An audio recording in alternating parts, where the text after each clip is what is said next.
व्याप्तदेहाय दक्षिणामूर्तये नमः। ॐ सहना भवतु सहनौ भुनक्तु सह वीर्यं करवावहै तेजस्विनावधीतमस्तु मा विद्विषावहै। ॐ शान्ति शान्ति शान्तिः। ॐ सदाशिवसमारम्भाम् शङ्कराचार्यमध्यमाम् अस्मदाचार्यपर्यन्ताम् वन्दे गुरुपरम्पराम्। ॐ नमो भगवते वैवस्वताय मृत्यवे ब्रह्मविद्याचार्याय नचिकेतसे च।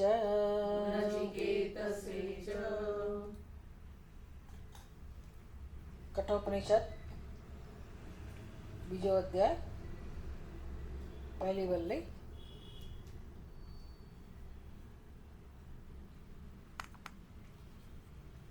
पहली वल्ली में છીએ આપણે।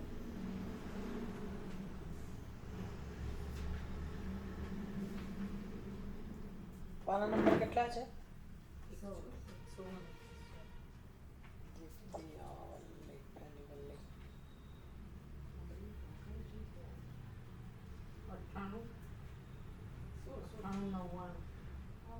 ચોથો શ્લોક આવે ને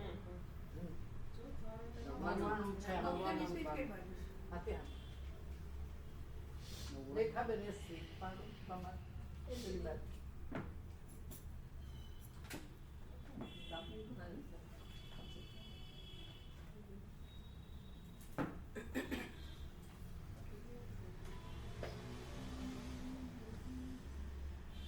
स्वप्न चौथा मंत्र।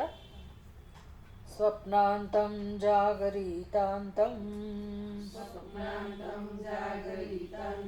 चोभौ येनानुपश्यते महान्तं विभुमात्मानं मत्वा धीरो न शोचते।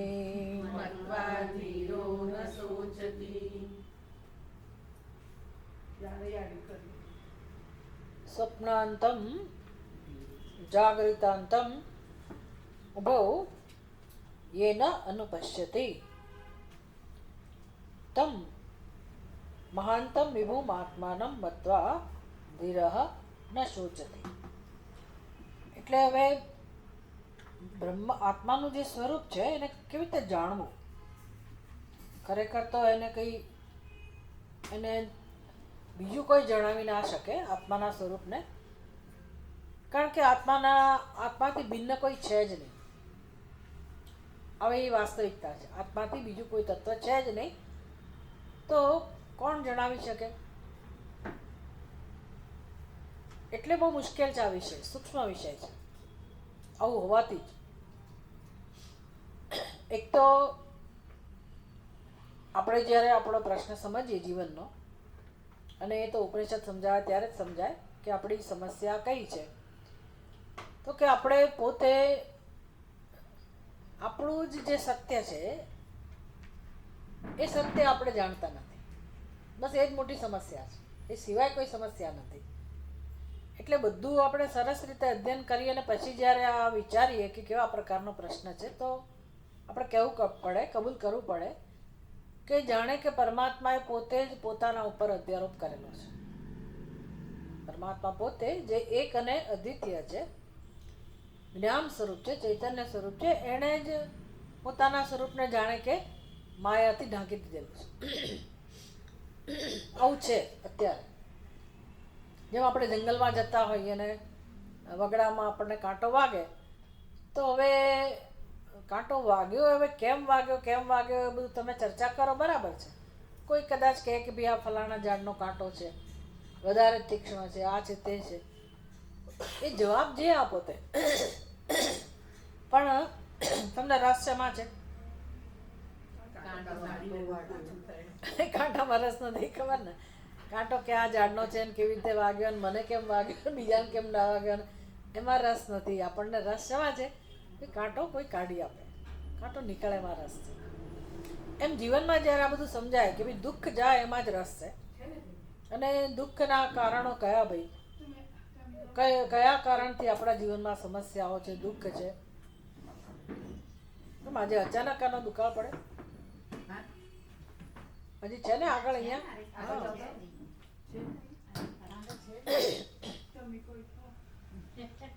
એટલે આ બરાબર તમે લોકો સમજી લો આ વસ્તુ કે પ્રશ્ન જે જીવનમાં છે કેમ છે આપણે એમાંથી ઊંચા નથી આવતા. કારણો શોધ્યા કરીએ કે ખરેખર કોને કારણે દુઃખી છીએ. તો એનું નામ સંસાર. શંકરાચાર્ય જેવું સમજાવે, સંસારો એમ અતીવ વિચિત્ર. એટલો બધો વિચિત્ર સંસાર છે કે એનું કોઈ તમને કોઈ કાર્ય કારણ તમને એમાં જાણવા નહીં મળે કે આ કારણથી આમ છે મારા જીવનમાં. એ બધું તાત્કાલિક હોય, કામ ચલાવ હોય. બાકી ખરું કોઈ કાર્ય કારણનો સંબંધ ક્યાંય નક્કી થાય એવું જ નથી. આવું છે. અને સંસારમાં કેમ શું બને છે, ક્યારે બને છે, કોની સાથે બને છે, એના કયા કારણો છે, આનો પર કોઈ સ્પષ્ટ ઉત્તર નથી. એટલે શાસ્ત્રવિદો એવું જ કે માયા, ભાઈ માયાને કારણે છે. એટલે માયા એટલે મૂકો માથાકૂટ, આપણું કામ નથી.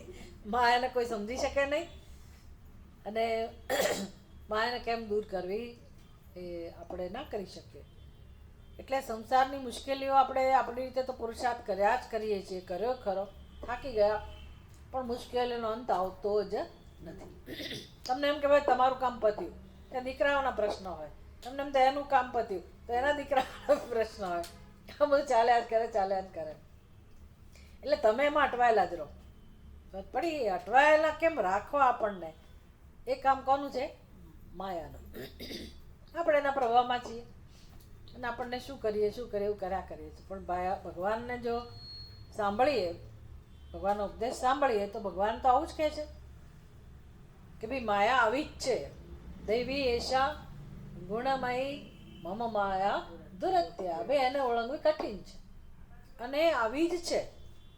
દૈવી છે, મારી શક્તિ છે એટલે શક્તિશાળી છે, એમાં કોઈનું કશું ચાલે એવું નથી.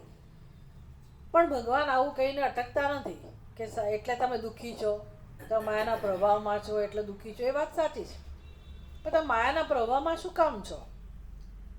તો શું કરીએ? અમારું માયા પાસે કશું ચાલતું નથી. પણ ભગવાન કહે છે ભાઈ આખા જગતમાં કોઈનું નથી ચાલતું, પણ મનુષ્યને મેં વ્યવસ્થા કરી આપી છે. કઈ વ્યવસ્થા કરી આપી છે? તો કે એ હું એ શ્લોકના સંદર્ભમાં જ વાત કરી રહી છું. ત્યારે ભગવાન એવું કહે છે દૈવી એશા ગુણમયી મમ માયા દુરત્યા. પહેલાં તો માયાનો પરિચય આપે છે, પછી ભગવાન ઉપાય બતાવે છે. મામેવ પ્રપદ્યંતે માયામેતામ તરંતી તે. બી જે મારા શરણે આવે છે તરી જાય છે. ભગવાન એનો ફટાફટ ઉત્તર આપે જ છે કે માયા તો આવી છે જ, તમે તરી જ ના શકો. અને આપણો અનુભવ છે. પણ ભગવાન કહે છે કે એવું નથી કે તમે આવી જ સ્થિતિમાં રહી શકો. મનુષ્ય થયા પછી તમને સ્વતંત્રતા છે કે તમારે કોના શરણમાં જવું, કોને પસંદ કરવું. તમે કેમ આ સ્થિતિમાં છો? કારણ કે તમે માયાના શરણમાં છો. માયાને પસંદ કરે તો હવે તમે બીજું શરણ પસંદ કરો. ઓપ્શન ન હોય તો બરાબર છે, ઓપ્શન આપે છે ભગવાન કે જે લોકો મારા શરણે આવે છે, મામ એવ, મને જ. મારું શરણ એટલે એવું નહીં કે સંસારે જોઈએ ને ભગવાને જોઈએ. મારું એટલે મારું જ. મામ એવ એ પ્રપદ્યંતે માયામ એતામ તરંતી તે. તે માયાને તરી જાય છે. પણ આપણને માયામાં ભલે માયાના શરણે હોય પણ એમાંથી કેટલું ગમે છે બધું. કેટલીક વસ્તુઓ નથી ગમતી, કેટલીક વસ્તુઓ ગમે છે. તો નથી ગમતું એ બધું છોડવા તૈયાર છીએ, પણ જે ગમે છે એ બધું પકડવું છે. પણ એ પણ કોનો પ્રભાવ છે? માયાનો. તો હવે માયા નચાવે છે અને આપણે નાચવું છે. તો ભગવાન કે નાચો ભાઈ, તમને તક આપી છે કે મારા શરણે આવો, મારું ભજન કરો, મને જાણો, સત્યના શરણે જાઓ તો તમે તરી જશો. પછી આવું ભગવાન ના કહ્યું હોય ને તો ભગવાનનો દોષ કહેવાય. ભાઈ માયાનું સર્જન ભગવાને જ કર્યું છે, આપણું કંઈ વાંક તો છે જ નહીં ને. તો શું કામ આપણને માયાના પ્રભાવમાં રાખ્યા? પણ આવું છે, આવું છે ને દુઃખી છીએ તો હવે શેમાં રસ હોવો જોઈએ? પેલો કાંટાનું દ્રષ્ટાંત આપ્યું એ કાંટો વાગ્યો હોય ને શેમાં રસ હોય કાંટો કાઢવામાં. એટલે હવે આપણે બધી પડપૂછ કરવા જઈએ તો જવાબ આપે કે ભાઈ માયા છે, કોણે બનાવી, શું કામ બનાવી, ને કેમ આવું કર્યું, ને કેમ મારી સાથે. એ બધાની માથાકૂટની જરૂર નથી. શેમાં રસ છે? મને દુઃખમાંથી છૂટવું છે, બસ મને દુઃખમાંથી છૂટવામાં રસ છે. તો ભગવાન કહે છે મામ પ્રપદ્યંતે સર્વ ધર્માન પરિત્યજ્ય મામ એકમ શરણમ. એટલે હવે ભગવાનને જાણવું એક જ ઉપાય છે. તો ઉપનિષદ કહે છે પરમાત્માને કોઈ જણાવી શકે એવું જ નથી. પરમાત્મા સિવાય કોઈ છે જ નહીં, તો કેવી રીતે જાણવો?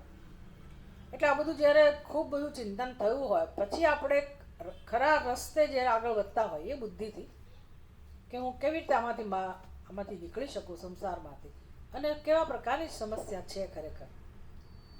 જો બીજું કોઈ તત્વ પરમાત્મા સિવાય કોઈ ભિન્ન હોય જ નહીં તો પછી બંધનનો અનુભવ પણ કરનાર કોણ હોય? પરમાત્મા એક જ સત્ય હોય, એના સિવાય કંઈ હોય જ નહીં. તો અત્યારે દુઃખી હોય તો પણ કોણ હોય? પરમાત્મા જ હોય ને. બંધનનો અનુભવ કરતો હોય તો કોણ હોય? એ જ હોય. એટલે કોની વાત થઈ? હા, પણ આપણી જ વાત થઈ ને. આપણાથી ભિન્ન કોઈ પરમાત્મા હોવો જોઈએ નહીં. એટલે હવે આપણે જ સમસ્યા સમજવાની કે કેમ મારું સત્ય મને જણાતું નથી. મારું સત્ય જો એવું જ હોય તો મને જણાતું કેમ નથી? તો કે મારી બુદ્ધિમાં અજ્ઞાન છે. સારું, એટલે એ અજ્ઞાન કેવા પ્રકારનું છે? તો કે હું મારી જાતને ખોટી રીતે સમજું છું અને હવે મારે આત્માને જાણવો છે. તો હવે ઉપનિષદે મદદ કરે તો કઈ રીતે કરે? એટલે શબ્દ આપણને પ્રમાણ છે, શ્રુતિ પ્રમાણ છે, માર્ગદર્શન આપે. ઉપનિષદના માધ્યમથી પણ એ લોકો આપણને શીખવાડે. પણ એ શબ્દ જ થયા ને, સંવાદ જે છે પણ શબ્દ જ થયા. તો એ મને કેવી રીતે સમજાવે? એક જ રીત છે ભાઈ, મારી જ અંદર ઉત્તર સમાયેલો છે ને. સમસ્યા ક્યાં છે? મારી અંદર. તો ઉત્તર પણ ક્યાં છે? મારી અંદર. સ્વામી દયાનંદજી મહારાજ બહુ જ ક્લિયર કહી દે, you are the problem. You are the problem. તમે જ સમસ્યા આવે. ઘરમાં નથી કહેતા આપણને બધા તું તારે કારણે જ આ બધી સમસ્યા. તો ગુરુજી પાસે ગુરુ એમ જ કહે છે કે તું જ જવાબદાર તારા દુઃખ માટે. કેવું કડવું લાગે આપણને, યુ આર ધ પ્રોબ્લેમ. અને બીજી વાક્ય તો પછી કયું હોય? You are the solution. તમે જ સોલ્યુશન છો. એટલે ક્યારે આપણે પ્રોબ્લેમ સ્વરૂપ છીએ? અત્યારે પ્રોબ્લેમ જેવા જ છીએ ને. ભાઈ નાના બીજા પ્રોબ્લેમ ઘણા મારે છે, હું કંઈ પ્રોબ્લેમ નથી કોઈને. કે ના, બીજાને પૂછો કે તમારાથી કેટલી તકલીફ છે. અને ખરેખર તો આપણને બીજાથી તકલીફ છે એવું માનીએ છીએ, પણ આપણને આપણાથી જ તકલીફ છે. આ જ્યારે શીખીએ ત્યારે આપણે કામ કરી શકીએ. જ્યારે સ્વીકારીએ ને કે ભાઈ આપણને આપણાથી જ ખરેખર તકલીફ છે. આપણાથી એટલે શું? આપણો કોઈ વાંક નથી. આપણી બુદ્ધિમાં જે અજ્ઞાન છે માટે. જન્મના સંસ્કાર છે, ખોટા સંસ્કાર છે ને અજ્ઞાન છે.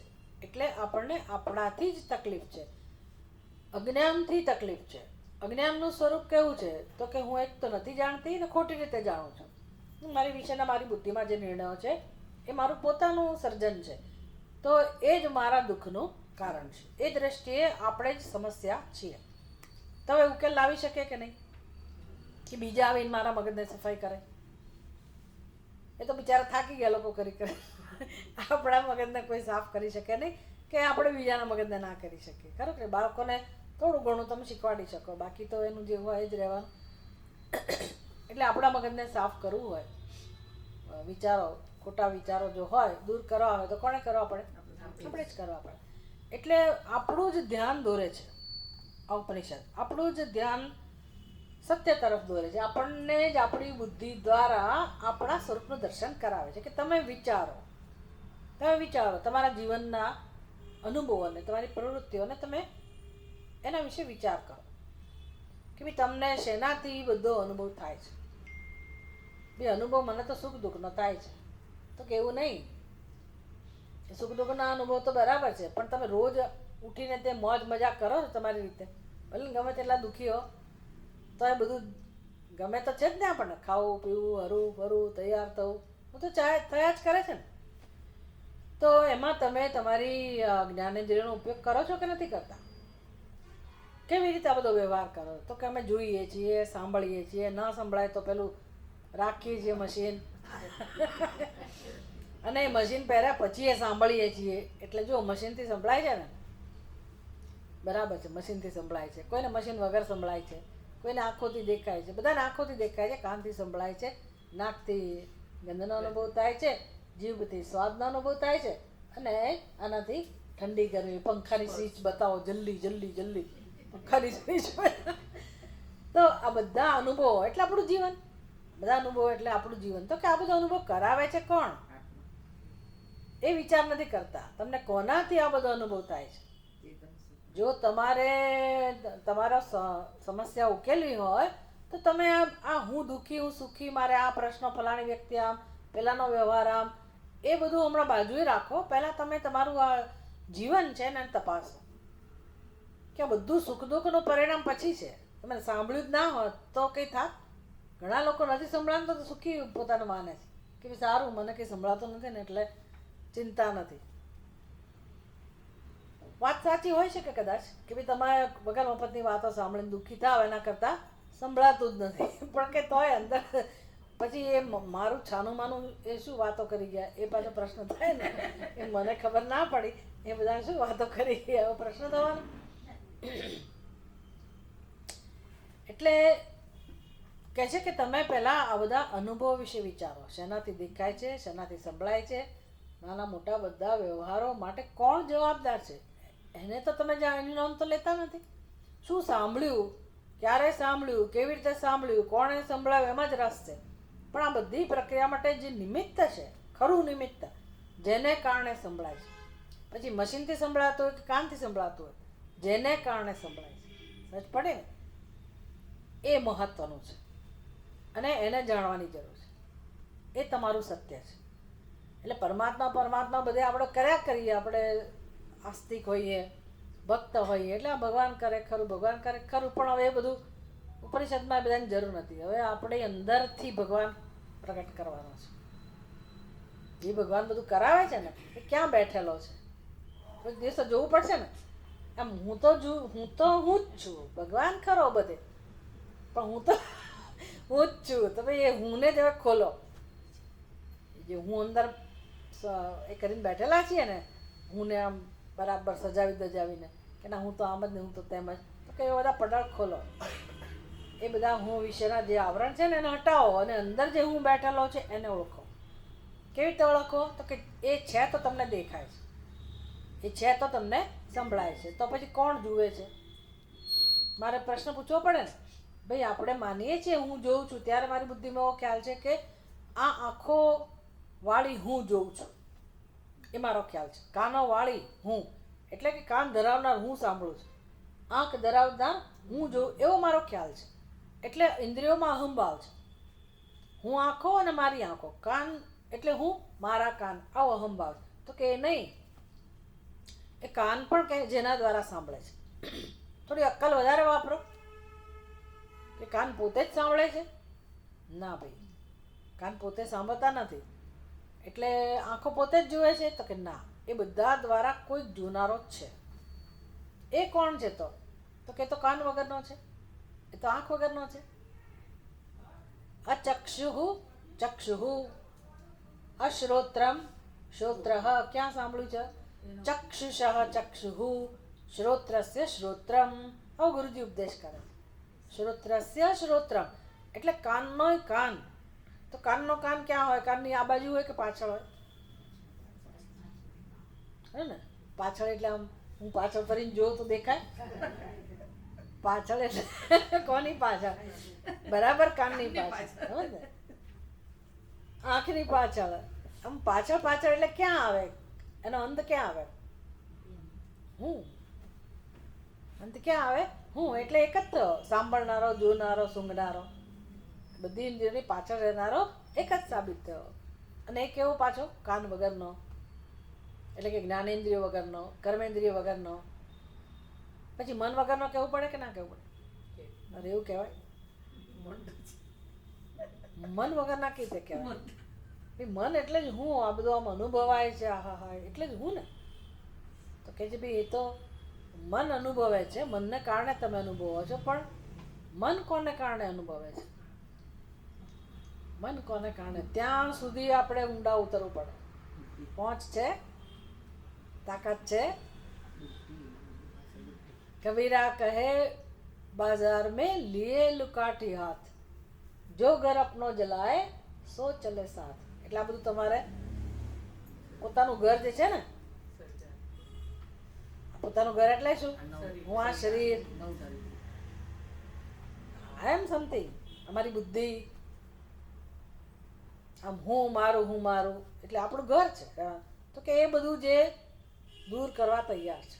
જો ઘર આપનો જલાય, બાળી નાખવાનું નથી.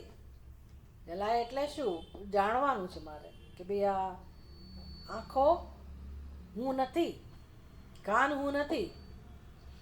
એ કેવી રીતે સમજાયું આપણને? પહેલા મંત્રમાં કેવી રીતે સમજાયું? બીજા મંત્રમાં કયા શબ્દો વાપર્યા?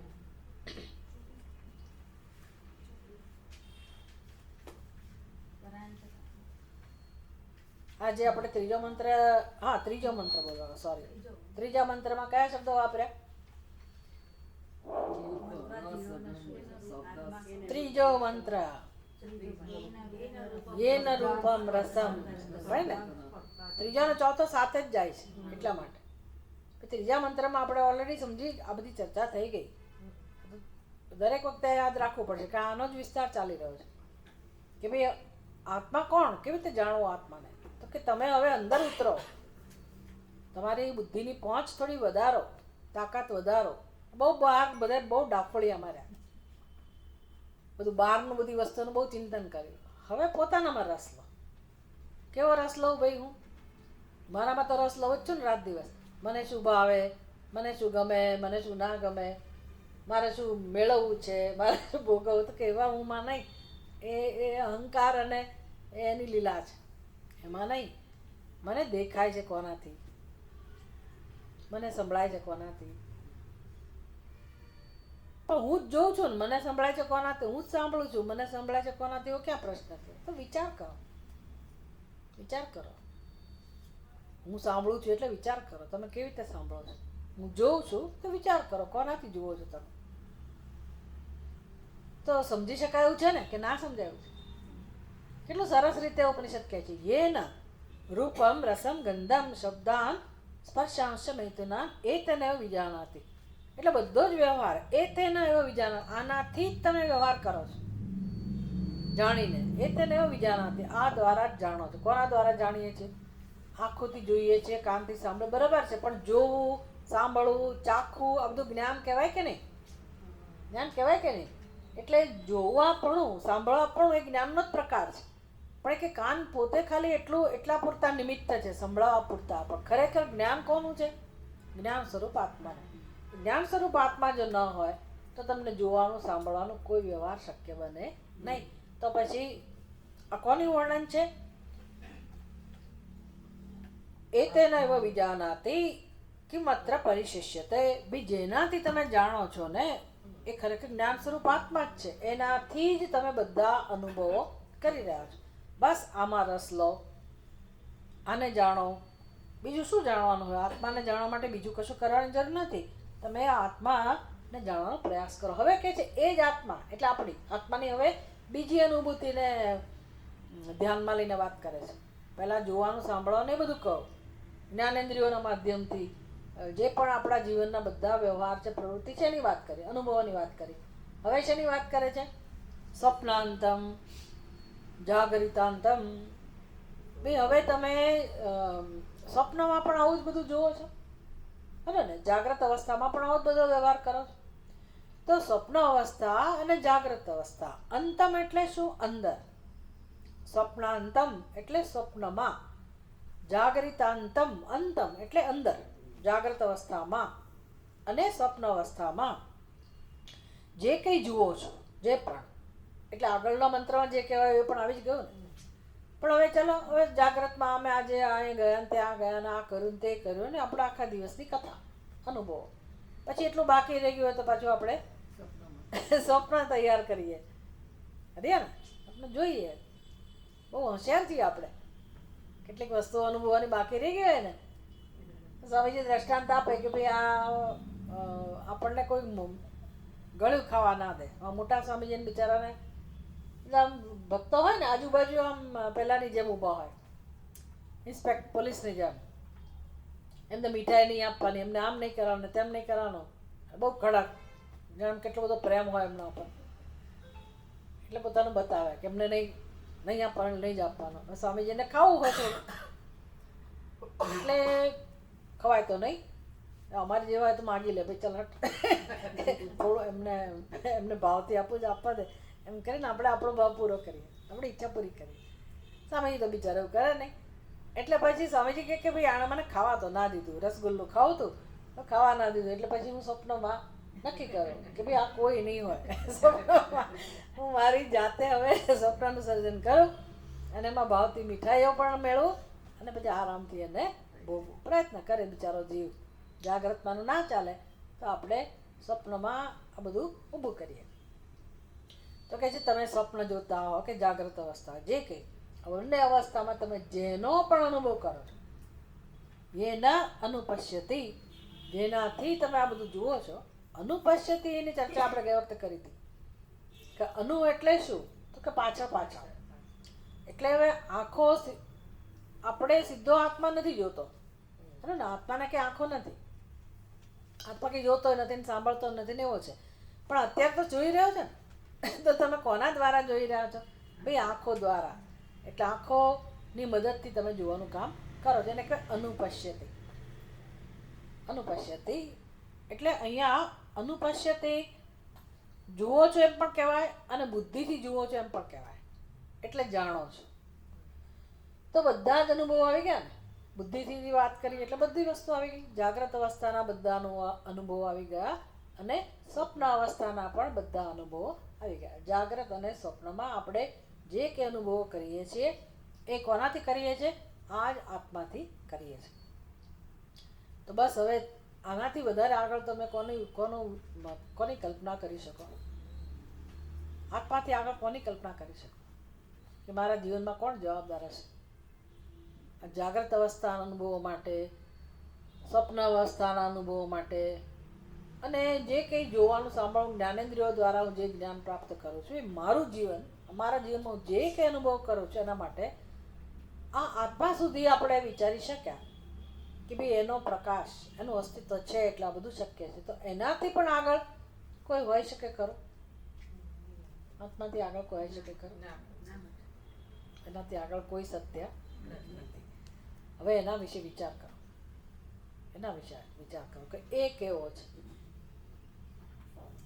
આપણે કેવા છીએ અત્યારે, અને જેને કારણે હું આ અનુભવ કરું છું એનું સ્વરૂપ કેવું હોય. તો હવે આ તો નથી જ ને એનામાં, આ તો તમારે બાદબાકી કરવી જ પડે ને. તો આ બધી બાદબાકી કરતા જાઓ. હવે કોણ વધે? હવે સ્થૂળ શરીરને ભાઈ એ પણ કરણ થયું, એનાથી આપણે બધો વ્યવહાર કરીએ છીએ, હાથ પગ વગેરે. પછી સૂક્ષ્મ શરીર, એમાં જે જ્ઞાનેન્દ્રિયો છે, મન બુદ્ધિ છે, એના દ્વારા આપણે વિચાર કરીએ છીએ. એને પણ તમે કરણ તરીકે જ્યારે જુઓ, સાધન. જેમ આ ઇયરફોન કાઢી નાખે, શું કહેવાય, કાનનું મશીન કાઢી નાખે, કાઢી શકે કે નહીં? પહેલાં તો એ વાત છે. કેમ કાઢી શકે? એવું નહીં, એ કાનને કાઢી ના શકે, પહેલાંને કાઢી શકે. કેમ? હજી થોડો વિચાર કરીને જવાબ આપો ને. આપણે જે ચિંતન કરીએ છીએ એ ચિંતનને ઉપયોગી તમને થાય એવો વિચાર કરો. એ ભલે ને વાગતો ઉપર કાઢશો તો વધારે અવાજ કરશે. હા, આ સાધન કહેવાય. બરાબર છે. એટલે સાધન કહેવાય એટલે શું? તમે નથી, બરાબર? તમે વાપરો છો, તમે વાપરો છો એટલે એ તમારા પર આશ્રિત છે. તમે એના પર આશ્રિત નથી. તમારે કાઢી નાખવું, કાઢી નાખી શકો. કેમ? કારણ કે તમારું શરીર નથી, તમારો ભાગ નથી, ઉપકરણ છે, સાધન છે. એટલે યુ કેન રિમૂવ ઇટ. બરાબર ને? આટલો વ્યવહાર તો સ્પષ્ટ છે ને. ભલે હું એનો ઉપયોગ કરું સાંભળવામાં, પણ ક્લેરિટી છે કે એ હું નથી, એ સાધન છે. તો તમે એને દૂર કરી શકો છો. હવે આ સાધન છે એ આપણને ખબર નથી. અને તો આ કાનને આપણે શું કહીએ છીએ? હું જ કહીએ છીએ ને. એને હું કહે છે, બોલે મશીનને હું નથી કહેતા. કેમ? તો સ્પષ્ટ છીએ કે સાધન છે. હવે ઉપનિષદ શું શીખવાડે છે કે આ કર્ણ પણ શું છે? સાધન છે. પેલું ઉપકરણ છે, આ કરણ કરણ છે. કરણ એટલે સાધન. સંસ્કૃતમાં એને કરણ કહેવાય, ગુજરાતીમાં કરણ જ કહેવાય. કાનના મશીનને કરણ કહેવાય. પણ હવે આ કરણ ને એ કરણમાં શું ફેર? તો કે ઉપકરણ છે. આ ઉપનેત્ર, ઉપનયન કહેવાય. પડે ને, આ નયન છે. પણ એનો અર્થ બંને કેવા છે? કરણ. પેલું તમે કાઢી શકો છો, આ કાઢી નથી શકતા. ભલે આમ કાઢી ના શકો, પણ બુદ્ધિમાં સમજી તો શકો ને કે આ કરણ છે. એ કરણ છે એટલે શું થયું? પેલા જે મશીન છે સાંભળવાનું, એને દૂર કર્યા અને દૂર નહોતા કર્યા. જ્યારે સાંભળતા હતા ત્યારે એ સમજ કેવી હતી? હું કાન છું એવી સમજ હતી? સાંભળતી વખતે સમજ શું હતી? એ સાધન જ છે. સાધનની વાત કરીએ આપણે પહેલા, કે એ પણ વાપરતી વખતે સ્પષ્ટતા કેવી હતી? એ સાધન છે. અને એ વસ્તુ જ્ઞાન છે, સ્પષ્ટ છે ને એટલી વસ્તુ, એમાં કંઈ નવું સમજાવવાનું નથી, ક્લિયર જ છે. હવે ઉપનિષદ કહે છે કે તમે અત્યારે જેનાથી સાંભળો છો ને એ પણ કરણ જ છે. તો ભૂલ સમજાય છે? આપણી ભૂલ સમજાય છે? ભાઈ જગતમાં જે લોકો સાંભળે છે શેનાથી સાંભળે છે? કાનથી. તો કાનને શું કહેવાય? કરણ. તો આપણે શું કહીએ છીએ? હું કહીએ છીએ? શું કહીએ? ભાઈ મારું કોઈને વાંધો નહીં, કારણ કે મને આપ્યા છે આ કાન, એને વાંધો નથી. મારું કહી શકાય. મારું કહો તો વાંધો નહીં. આ મશીન મારું જેવું જ કહેવાના છે ને? શું ના ના? આ મશીનને મારું કહેવાના કે નહીં? એનું છે એટલે એ જ કે ને મારું. થોડું એમ કે તમારું છે, એનું છે જ કે. તો મારા કાન હોય તો એમ જ કહો ને મારા કાન છે. હું થોડું એમ કહું તમારા કાન છે. કહેવામાં વાંધો નથી. મારા કાન કહેવામાં મારા કાન છે સમજમાં વાંધો નથી. પણ આપણી બીજી કઈ ભૂલ છે? એ કાનને આપણે હું કહીએ છીએ. હું કહીએ કહો છો કે નથી કહેતા? બંને કહીએ છીએ, હું અને મારું બંને છે. અંબાવ પણ છે. કાનને પીડા થઈ એટલે મને પીડા થઈ. કાનને નથી સંભળાતું એટલે મને નથી સંભળાતું. આપણે કોઈ એમ નથી કહેતા મારા કાનને નથી સંભળાતું એવું કહીએ? તો ચિંતા જ નહોતી, કોઈ પ્રશ્ન જ નહોતો જીવનમાં. મારી આંખો નથી જોઈ શકતી, વાત પૂરી થઈ ગઈ. મને શું લેવા દેવા? પણ મને નથી દેખાતું. કોઈ માણસને એક આંખ હોય તો એ શું પોતાને જ કાણો કહે છે? બે એક આંખ નથી બરાબર છે, પણ એનું નામ જ શું પડી ગયું? કાણો. આપણે એને કાણો કહીએ ને, પોતે પોતાને શું સમજે? કાણો. હવે લોકો તો એવું જ કહેવાના છે લોકોની સમજ પ્રમાણે, પણ એ વ્યક્તિ પોતે પોતાની સમજ બદલી શકે કે નહીં? કે ભાઈ હું કાણો નથી.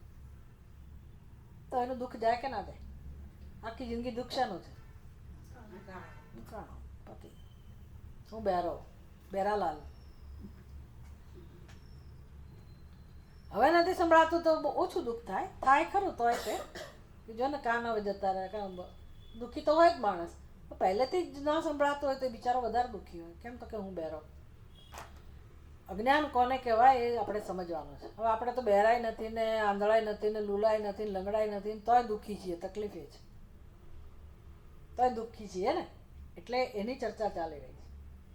એટલે આ બ્રહ્મવિદ્યા આપણને કઈ રીતે ઉપયોગી થાય, આત્મવિદ્યા કઈ રીતે ઉપયોગી થાય? તો કે આ બધું બુદ્ધિમાં જે ભરેલું છે ઠાંસીને, એ કચરા સિવાય કંઈ જ નથી.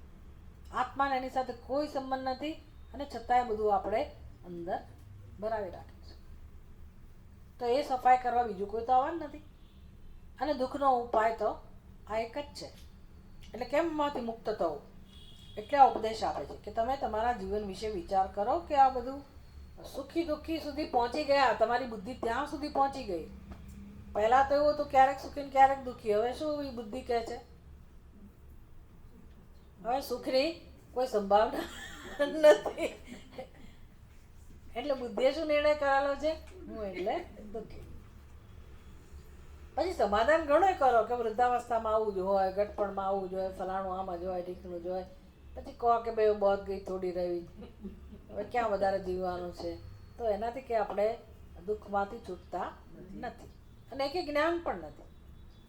એ તો હવે વાંકા રહીને આપણે કહીએ, શું કરીએ? ગરડા થયેલા કેવું સ્વીકારવું તો પડે જ ને. કોઈ હિસાબે સ્વીકારવા તૈયાર ના હોઈએ આપણે. આપણું ચાલે ત્યાં સુધી આપણે યુવાન દેખાવાનો પ્રયત્ન કરીએ, પણ પછી જ્યારે શરીર પોતાની વાસ્તવિકતા જાહેર કરે તો આપણે શું કરવાના? બેસવું જ પડે ને ચૂપચાપ. એટલે હવે શરીર પોતાનો વ્યવહાર કરતું હોય કે ના કરતું હોય, પણ આત્મા એની સાથે સંબંધ જ નથી. યુવાવસ્થા હોય તો આત્માને કંઈ લેવા દેવા નથી ને શરીરની વૃદ્ધાવસ્થા હોય તો આત્માને લેવા દેવા નથી. એટલે આત્મા હંમેશા અસંગ જ છે. એટલે આત્મામાં દુઃખનું નામ નિશાન નથી. આત્મા દુઃખી થઈ શકે એવી સંભાવના જ નથી. અને આપણે દુઃખી છીએ અને દુઃખમાંથી મુક્ત થવું છે. તો શું કરવાની જરૂર છે? એ શીખવાડે છે. ભાઈ તમે જાણો કે તમે કોણ છો. તમે છો જ એવા કે જ્યાં દુઃખનો કોઈ રીતે સ્પર્શ નથી. તો દુઃખનો સ્પર્શ થવા માટે કોણ જવાબદાર છે? દરેક વખતે આપણે શું સ્વરૂપ? દુઃખ માટે આપણું સ્વરૂપ જવાબદાર છે. શરીર આટલો શરીર બિચારું તો જડ છે, એને શું લેવા દે? તમે એટલે જ તકલીફ છે. વેદાંતમાં બહુ બધી ગરબડ ચાલતી હોય.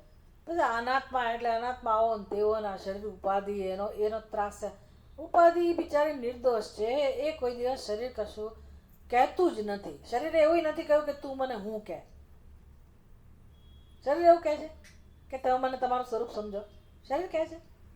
શરીર પોતાનું કામ કરે છે ને કેટલું સરસ કામ કરે શરીર. તો અત્યારે તમને આ સાંભળાતું હોય, ધારો કે સાંભળી રહ્યા હો, તમે ઊંઘતા ના હો, તમે સાંભળતા હો, સમજતા હો, રસ લેતા હો, તો એ બધું કામ શરીર દ્વારા જ થઈ રહ્યું છે ને. તો શરીર કેટલું સરસ કામ આપે છે ને. ભલે ને દેખાતું ઓછું હોય ને સંભળાતું ઓછું હોય, પણ બુદ્ધિમાં જ્ઞાન પ્રાપ્ત કરવાનું સામર્થ્ય શરીરમાં મૂકેલું છે, બુદ્ધિમાં મૂકેલું છે ભગવાને. તો શરીર તો કેટલી કિંમતી વસ્તુ છે. તો શરીર દુઃખ માટે જવાબદાર હોય? ક્યાં બાત હે? એટલે દુઃખ માટે જવાબદાર અજ્ઞાન છે આપણું. સમજ પડી? અને એ અજ્ઞાન દૂર કરવાની જવાબદારી આપણી છે. એ કરવું નથી. એ જે પ્રકારે દુઃખ અજ્ઞાન દૂર થવું જોઈએ, થઈ શકે એ પ્રમાણે કામ કરવું નથી. એટલે ડૉક્ટર બિચારો દવા આપીને થાકી જાય. તમને શું કહે, પરેજી એને તમે ચરી જે કહેતા હોય એ બધું કહે, પણ તમારું ધાર્યું જ કરવું હોય. દવા ફાવે ત્યારે લેવી, ના લેવી, ગમે તે ખાવ, તો રોગ જવાનો છે. રોગ ના જાય. ડૉક્ટર શું કરે? એમ આ બધું જીવનમાં છે, પણ આપણે સાંભળવું જ નથી, સમજવું જ નથી, ગંભીરતાથી કોઈ વસ્તુને આપણે લેવી જ નથી. અને આપણે ફાવે એ રીતે જ આપણું કામ કરવું, જીવન જીવવું છે, તો કંઈ દુઃખ જવાનું નથી. બસ આટલું સમજાય ને તો બહુ થઈ ગયું. દુઃખ એની મેળાએ જતું નથી. કારણ કે એની મેળા આવ્યું નથી, આપણે બોલાવ્યું છે. આપણે બોલાવ્યું છે. તો પછી હવે આપણે કામ કરવું પડે. એટલે આપણે જવાબદાર છીએ. એટલે ચૈતન્ય સ્વરૂપ આપણે જવાબદાર નથી. એ વાત ખાસ સમજવાની. જવાબદાર આપણે છીએ એટલે શું? આપણી બુદ્ધિમાં જે અજ્ઞાન છે એને કારણે. અને હવે મનુષ્યનું શરીર મળ્યું છે, બધે અજ્ઞાન છે, પણ મનુષ્યનું શરીર મળ્યા પછી જો એ શરીરની વિશેષતા જેને કારણે છે એનો ઉપયોગ ના કરીએ તો આપણે જવાબદાર છીએ. આ બુદ્ધિથી હું ઉત્તમમાં ઉત્તમ વસ્તુ પ્રાપ્ત કરી શકું, હંમેશ માટે દુઃખમાંથી મુક્ત થઈ શકું. ભગવાન આટલી સરસ વસ્તુ આપી છે, તો એનો ઉપયોગ જ ના કરું તો ભગવાન એમાં શું કરે? ભગવાનનો વાંક છે. તો હજી છે આપણા હાથમાં બાજી કે નથી? હજી છે. ભલે ને આપણે સાવ આમ સંસારમાં કોઈ રીતે ઉપયોગી ના થતા હોય, પણ હજી શરીર તો ચાલે છે ને, શ્વાસ તો છે ને, બુદ્ધિ તો છે ને, હજી થોડું ઘણું સંભળાય તો છે ને, તો ઘણું કામ કરી શકીએ એમ છે. ઠીક છે? જો કે છે સ્વપ્નાંતમ જાગૃતાંતમ, તમારી જીવનની અવસ્થાઓ વિશે વિચાર કરો. આ બંને અવસ્થાઓ તમને જેના દ્વારા અનુભવાય છે, જેના દ્વારા તમે એને જાણો છો, એ કોઈ સામાન્ય વસ્તુ નથી. એ આટલું જો સમજાયું કોના દ્વારા તમે જાણો છો છેવટે, તો કોણ છે જવાબદાર અનુભવ માટે? આત્મા. સારા ખોટા ગમે તેવા અનુભવ માટે છેવટે જવાબદાર કોણ છે? સચ્ચિદાનંદ સ્વરૂપ આત્મા. જવાબદાર છે એટલે શું? એ છે તો અનુભવાય છે. એટલે છેવટે અનુભવ કરનાર કોણ છે? એ સચ્ચિદાનંદ સ્વરૂપ આત્મા. એને તમે શું માનો છો? એને શું માનો છો? એને કેવો સમજો છો? એટલે કે તમે તમને કેવા સમજો છો? મનુષ્ય, સ્ત્રી, પુરુષ. આપણે એને એવો સમજીએ. સમજ પડે ને? આવો સમજીએ. સુખી દુઃખી એવો સમજીએ. તો કે છે ખરેખર કોણ છે? વિભૂમ. એ બીજું કોઈ નથી, પણ એ વિભુ છે. વિભુ છે એટલે શું? આખું બ્રહ્માંડ માં જે કંઈ નામરૂપ છે એ બધા નામરૂપ એના જ છે. હા, શું થયું? ક્યારે આ બંધ થયો અવાજ? તમારો ફોન ગરમ થઈ ગયો. બસ હમણાં જ તમ વિભુમ આત્માનમ એટલે એ જ જેનાથી તમને પહેલા આટલું તો સમજાયું ને કે હા એવું કોઈ છે તો ખરું આપણી અંદર કે જે ન હોય તો કોઈ પણ અનુભવ થઈ શકે નહીં. સુખનો તો ના થઈ શકે, દુઃખનો અનુભવ થાય ના થાય. બધા જ અનુભવો જેના દ્વારા થાય છે તેની વાત છે. એ કોણ છે? તો કે વિભુ. ખરેખર વિભુ છે. વિભુ એટલે વિવિધેના ભવતી, તો જેના આ બધા રૂપ છે. આખું બ્રહ્માંડ જેનું સ્વરૂપ છે. એટલે આ એક શરીર તો આનું સ્વરૂપ છે, પણ બીજા બધા શરીરો પણ એના જ છે, એના જ છે. અને મહાનતમ, મહાન, શ્રેષ્ઠ, મહાનતમ જેનાથી ચડિયાતું બીજું કોઈ નથી. સૌથી મહાન જો કોઈ તત્વ હોય તો એ જ છે. એટલે કોની વાત કરી? જેનાથી આપણે આ બધો અનુભવ કરીએ છીએ. એ હું આત્મતત્વ એ વાસ્તવમાં વિભુ છે, મહાન છે. હવે આપણે એમાં કરવાનું શું છે? હું એને તુચ્છ સમજું છું. કઈ રીતે તુચ્છ સમજું છું?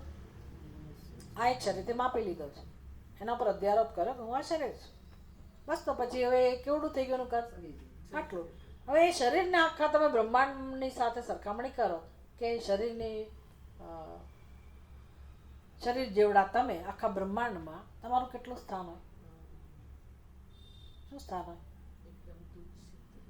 સોયની જે અણી છે ને એ પણ મોટી કહેવાય, એ પણ મોટી સાબિત થાય. અને બુદ્ધિમાં અહંકાર કેવડો મોટો છે? કોઈ મારી યાર વાત તો કરે, મારું અપમાન તો કરે. કેવું આપણે માનીએ છીએ અમે કંઈક છીએ. એટલે એના વિશે જે પણ માનતા હો કે ના ના અમે કંઈ નથી, તો પણ એ કંઈક તો રાખ્યું ને. એ કંઈ નથી તો રાખો ને, કંઈ નહીં. ના ના ના, પણ હું કંઈ નથી છું એટલે શું? તમે બધા મહાન છો, હું તો ગરીબ ગાય. તો ભાઈ ગરીબ ગાય જેવું શું કામ રાખો છો? એને જતું કરો. હું કંઈ નથી એવું કહો ને તો તમે એ પ્રગટ થશે આત્મા. એટલે આવું બધું જાણતા નથી લોકો. એટલે પછી ના ના અમે તો ભક્તના ભગવાનના ભક્તની રજની રજની રજની રજની રજ છું. શું ક્ષીણ ક્ષીણ ક્ષીણ ક્ષીણ કરે, પણ એટલે ક્ષીણ પણ શું કામ રાખો? જવા દો ને બધું. ના એટલે એવું હું કેવું મહાન છું કે હું મારી જાતને સાવ ગરીબ સમજું છું. સમજ પડી? આ અહંકારનો ખેલ છે. ભલે વ્યવહારમાં એ સારું છે, નમ્રતા. પેલો અહંકાર કરતાં નમ્રતા સારી છે, પણ એ કંઈ જ્ઞાન નથી. નમ્રતા જોઈએ જીવનમાં, ઠીક છે, પણ ના હું તો બતાવી આપીશ તો એ પણ કંઈ બરાબર નથી. હા, તમારે જ્યાં જે પ્રકારનો રોલ બજાવવાનો ત્યાં તમારે બધું છૂટ છે, એનો વાંધો જ નથી. પણ પહેલી વાત શું છે? હું મને જાણી લઉં કે હું ખરેખર કોણ છું. ભાઈ આ શરીર એ મારું સત્ય નથી. બધા શરીરો મારા શરીરો છે. એવું થયું ને? વિભુ એટલે શું? બધા શરીરો મારા શરીરો છે. પણ વ્યવહાર કેવી રીતે થાય? વ્યવહાર કરવા માટે તો આ શરીર જોઈએ ને. તો ભલે એ શરીરને હું કહીએ, એનો કંઈ વાંધો નથી, પણ સમજ આપણી કઈ હોવી જોઈએ કે કોઈ શરીર મારાથી ભિન્ન નથી. તો શરીર ધારી પણ એક જ છે, ચૈતન્ય સ્વરૂપ આત્મા. તો પછી વચ્ચે ગડબડ ક્યાં છે? તું આવો ને તું તેવી ને એ બધું કેમ છે? એ જીવત્વ કહેવાય, જીવત્વના સંસ્કારો. એના વગર તો આ હોઈ શકે નહીં. એટલે બધું ભલે ચાલે છે, પણ એ જીવત્વ પણ એ આત્મા ઉપરની કલ્પના છે. એટલે જે વ્યક્તિ પોતે પોતાના જીવનમાં મોક્ષ ઈચ્છે છે એ આ બધું શીખે કે ભાઈ આ જીવત્વની પણ મારે જરૂર નથી, જીવત્વ પકડી રાખવાની જરૂર નથી. એટલે હું મારા સચ્ચિદાનંદ સ્વરૂપને હું સાચા અર્થમાં જાણું. તમ વિભુમ મહાનતમ આત્માનમ જાણું મત્વા, હું જાણી લો. તો પછી હવે વિચાર કરો કે ધારો કે હું સચ્ચિદાનંદ સ્વરૂપ આત્માને જ હું કહું, તો હવે કયા પ્રશ્નો મારા પ્રશ્નો છે? કયા પ્રશ્નોને મારે દૂર કરવાની જરૂર છે? માથું દુખે છે તો મારો પ્રશ્ન દૂર કરવાની જરૂર મારે નથી. એ કરો, દવા લો, ભૂખ લાગી તો જમો. એ પ્રશ્નો એ રીતે દૂર કરવામાં કોઈ જ વાંધો નથી. પણ આપણા કયા પ્રશ્નોની ચિંતા છે આપણને? હું દુઃખી છું, હું મર્ત્ય છું, હું વૃદ્ધ છું, મારું કોઈ નથી. એ બધા પ્રશ્નોનો ઉકેલ હવે તમે કેવી રીતે લાવશો? કેવી રીતે લાવશો? કોને તમારા બનાવશો? કેવી રીતે અમર બનશો? કેવી રીતે મૃત્યુને દૂર કરશો?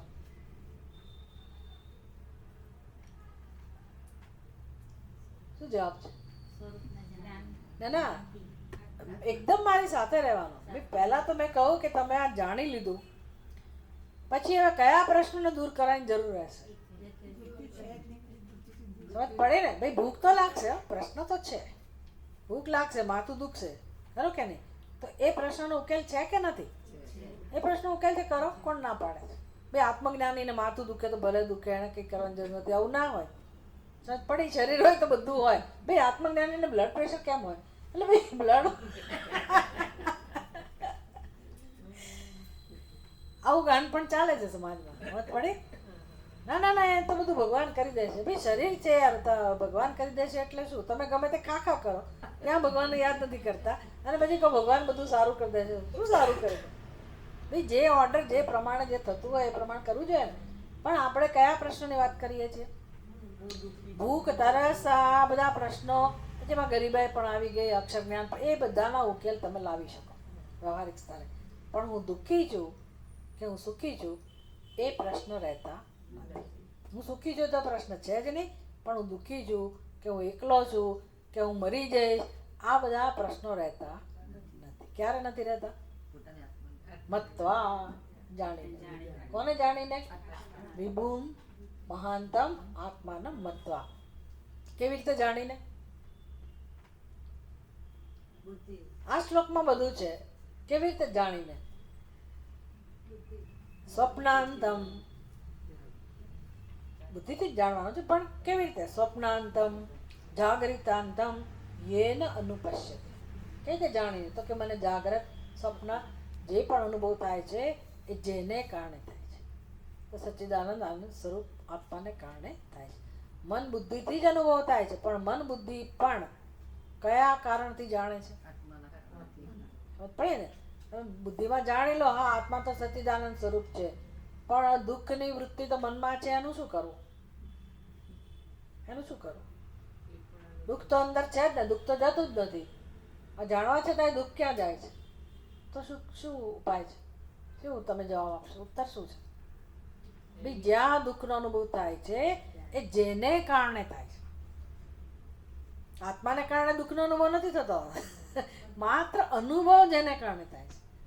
અનુભવવાનું કામ કોનું છે? આત્માનું. મનનું કામ અનુભવવાનું નથી. મનની અંદર જાત જાતની વૃત્તિઓ જન્મે છે, એ મનનું કામ છે. અનુભવ માટે જવાબદાર એક જ સત્ય હોય, સચ્ચિદાનંદ સ્વરૂપ આત્મા. સમજ પડી? કારણ કે ભાતિ સત ચિત્ત એટલે જ્ઞાન. એ કોનો સ્વભાવ છે? આત્માનો. એટલે અનુભવ એટલે પણ શું? જ્ઞાન. પણ અમે હું સારું અનુભવું છું ને ખોટું, એમાં આપણે પડેલા છીએ. એ સારા ખોટા માટે, સુખ દુઃખ માટે કોણ જવાબદાર છે? મનની વૃત્તિઓ. એના માટે તો આ બધો અભ્યાસ છે કે ભાઈ તમે યોગનું અનુષ્ઠાન કરો, રાગ દ્વેષ દૂર કરો, રાગની વૃત્તિઓ, દ્વેષની વૃત્તિઓ, એના પર નિયંત્રણ લાવતા શીખો, સંસ્કાર નવા બનાવો કે જેથી એક ને એક વૃત્તિઓ સતાવે નહીં. તો મનમાં સારી વૃત્તિ જન્મે તો મને સારું લાગે, પછી એની સાથે કામ કરવાનું છે. કારણ કે આ તો જન્મો જન્મના સંસ્કાર છે. એટલે ગમે તે વૃત્તિ આવીને ઊભી રહે, તમે શું કરો? શોકની વૃત્તિ જૂની પુરાણી ક્યાંકથી આવીને ઊભી રહે, વાસનાની વૃત્તિ પણ આવીને ઊભી રહે, તો આપણે તો પાછા હતા ત્યાં ત્યાં. એટલે વૃત્તિઓ તો જન્મવાની જ છે. પણ આ જ્ઞાન હશે કે ભાઈ છેવટે આ બધી વૃત્તિઓનો અનુભવ અથવા તો વૃત્તિ જેમાંથી જન્મે છે એ જ્ઞાન સ્વરૂપ આત્મા, સચ્ચિદાનંદ સ્વરૂપ આત્મા, એ મારું સત્ય છે. અને જ્યાં વૃત્તિઓ જન્મે છે, વૃત્તિઓના સમૂહ છે, એનું નામ છે મન. વૃત્તયશ્ચહમ વૃત્તિમાશ્રિતાઃ. ઉપદેશ સારની અંદર સમજાવે છે ને રમણ મહર્ષિ. તમે કેટલાક લોકોએ તો એનું અધ્યયન નહીં કર્યું હોય, પણ મન કોને કહેવાય, અહંકાર કોને કહેવાય, આ બધું સરસ ઉપદેશ સારની અંદર વર્ણન છે. કે બીજી પાયાની જે વૃત્તિ છે, જ્યાં હું વિશેનો ખ્યાલ છે, એ અહંકાર છે. તો અહંકાર પણ શેનો બનેલો છે? વૃત્તિનો. મન જે છે સમૂહ બધી વૃત્તિઓનો, એનું મન. તો પછી મન પણ શેનું બનેલું છે? વૃત્તિઓનું. વાસના ચિત્ત એ પણ શેનું બનેલું છે? વૃત્તિઓનું. એના જે કામ છે એના આધારે એને નામ આપવામાં આવે કે આને મન કહેવાય, આને બુદ્ધિ કહેવાય, આને ચિત્ત કહેવાય, આને અહંકાર કહેવાય. પણ બધામાં છે શું? વૃત્તિઓ. વૃત્તિ શેમાંથી જન્મે છે? વૃત્તિ જન્મે છે એટલે કંઈક અનુભવાય છે ને. વૃત્તિ અનુભવાય છે એટલે અનુભૂતિ જેનો સ્વભાવ હોય, જ્ઞાન જેનો સ્વભાવ હોય, અનુભવાય છે એટલે કે એનું જ્ઞાન થાય છે. તો જ્ઞાનમાંથી જ જન્મતી હોય ને. જ્ઞાન ના હોય તો વૃત્તિ પણ જન્મે નહીં. તો તત બ્રહ્મ અહમ અસ્મિ અથવા તો તમ વિભુમ મહાંતમ આત્માનમ મત્વા, કે હું કોણ છું, હું કોણ છું. અને બુદ્ધિમાં નિર્ણય સમજ પડે ને, આ શરીરનું સ્થાન જ કોઈ નથી, એવો તુચ્છ હું ને આપણે અપનાવેલો છે, તો કેવી હાલત હોય, કેવી હાલત હોય, દુઃખી જોઈએ. તો હવે શરીરથી પાછા મહાન બનવું છે, બુદ્ધિથી મહાન બનવું છે, મારા જેવું કોઈ મહાન આવવું જોઈએ. શરીરથી પણ આપણે મહાન બનવું છે. આપણી જે પ્રવૃત્તિઓ છે એનાથી, જ્ઞાનથી, વિદ્વત્તાથી, ફલાણાથી, ઢીકણાથી, કલા, સંગીત, જે કંઈ હોય બધા દ્વારા દરેકની ઈચ્છા શું હોય, હું મહાન બનું. પણ કેટલા મહાન બનો તમે? મહાન બનેલા કેટલાય લોકો બિચારા જતા રહ્યા. તો એ મહાનતા એ તે કામ ચલાવત થઈ ને. તો હું કીધું મહાન બનો. મહાન બનવું બધાને ગમે છે, બધાને ગમે છે. એટલે જ તકલીફ છે. ઘરમાં બે જણા હોય, બે ભાઈ હોય, બે બહેન હોય, કે બે વહુઓ હોય, કે બે દીકરા હોય, તમે કોઈકને એકને એમ કહો કે આ વધારે હોશિયાર છે, તો બીજાને દુઃખ થવાનું. કેમ ભાઈ? તો કે બધાને હોશિયાર જ સાબિત થવું છે. સરખામણી તમે બધાની સાથે કરવાના જ ને, એ દુઃખ થવાનું સ્વાભાવિક છે. પણ તમે છો જ મહાન, પછી વધારે મહાન બનવાની ક્યાં જરૂર છે? એ વૃત્તિ કેમ છે કે હું હોશિયાર છું સાબિત કરું? કારણ કે મારી બુદ્ધિમાં ખ્યાલ છે કે હું આ શરીર છું, એટલે હું અલ્પ છું એવો ખ્યાલ છે ને. પણ ગમે છે શું? મહાનતા. હવે મને કોઈ મહાન કહેતું નથી, એ મારી તકલીફ છે. એટલે હું શું કરું? મારાથી થાય એટલો પ્રયત્ન કરું સિદ્ધ કરવા કે હું બધા કરતાં મહાન છું. જેટલા લોકો એમ કે હા તમે મહાન છો, એ લોકો મને સારા લાગે. અને નામ સંસાર. અને આ જ એકમાત્ર રહસ્ય છે બધાના જીવનમાં, કે દરેકને મહાનતા માટે પ્રેમ છે.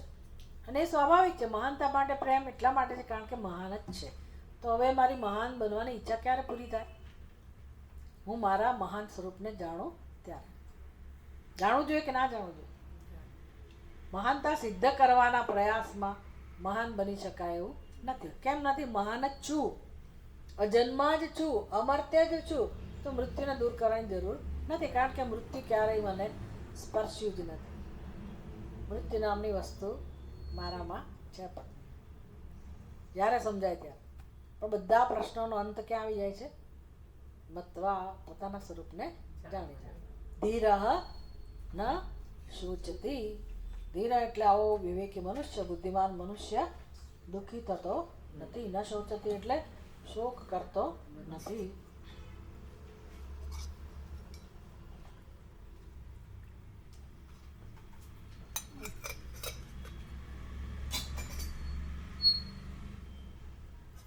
આપણે ભાષ્ય જોઈએ. ભાષ્ય? ઓ, આનું ભાષ્ય પતી ગયું છે? ઓ, ફટાફટ પતાવ્યું. સ્વપ્નાંતમ સ્વપ્ન મધ્યમ સ્વપ્ન વિજ્ઞેયમ.